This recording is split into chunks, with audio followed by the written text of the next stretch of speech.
They called it Black Hollow, a forest so dense no light ever truly touched the ground. A place the locals avoided after dusk, filled with broken branches, whispering winds, and corpses swinging from trees. They weren't legends. They were warnings. Ethan Granger had heard the stories his whole life, passed down in whispers, drunken confessions and campfire dares. But Ethan wasn't a believer, not until the desperation took over. He needed her, Emily Cartwright, the girl with sun-kissed hair and eyes like storm clouds. But she wasn't his. She was with Luke Harland, quarterback, millionaire's son, untouchable. Unless someone touched him. They said if you wanted something enough, money, love, vengeance, the witch in Black Hollow would give it to you. But you'd have to pay. And sometimes your payment didn't come due right away. Ethan entered the forest at twilight. No trail, just instinct, gut feeling, and an ancient pull that felt like something was waiting, not for anyone, but for him. The deeper he went, the quieter the world became. No bird song, no insects, just wind like breath against his neck. Then he saw the first one, a man hanging by the neck, barefoot, rotted. His hands were tied behind him. His eyes had been removed. Another hung beside him. A woman, red dress, bones sticking out like branches. Her mouth was sewn shut, and yet her head turned as Ethan passed. He didn't run. He couldn't. His feet moved forward like something stronger than him pulled them. Then he saw it. A crooked shack, leaning like it might fall any second, covered in moss and bones. Crows perched silently on the roof. The air turned thicker, ... He stepped forward. She was already waiting inside, sitting in a rocking chair carved from ribs and spines, skin like old parchment, fingers long as knives, eyes milky white but seeing everything. You reek of desperation, she rasped, voice like dry leaves burning. I know what you want, Ethan Granger. He froze. How do you know my? She stood. The room grew darker.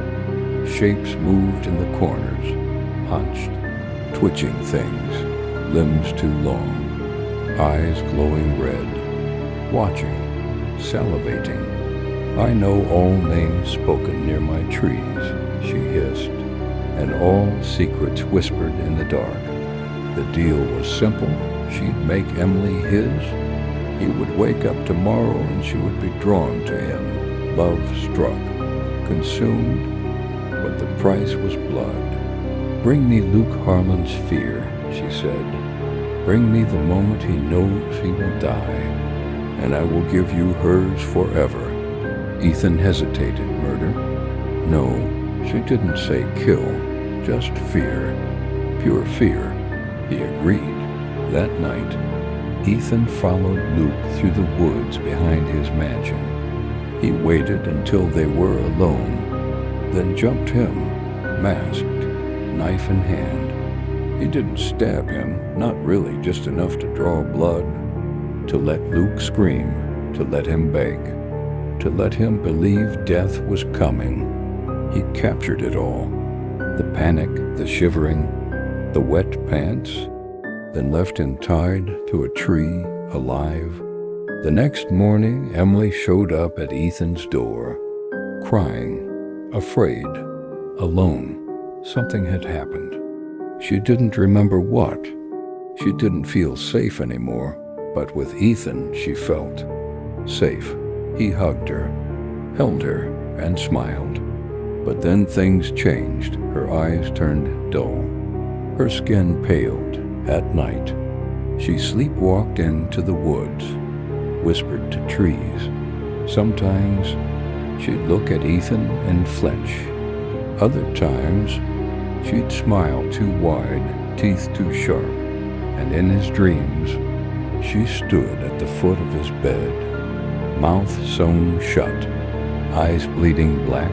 One night, Ethan followed her. She moved like a puppet pulled by strings, back to Black Hollow, back to the witch's shack. Inside, she kneeled, silent, lifeless. The witch emerged from the shadows, smiling. "You got what you wanted," she crooned. "Now she belongs to me. You said, I said she'd be yours. And she is, body and bone. But her soul is mine." He lunged at her, knife in hand. The witch didn't flinch. Instead, something rose from the shadows. Dozens of them, creatures with empty faces, stitched mouths, rib cages torn open. The failed ones, the ones who tried to break the deal.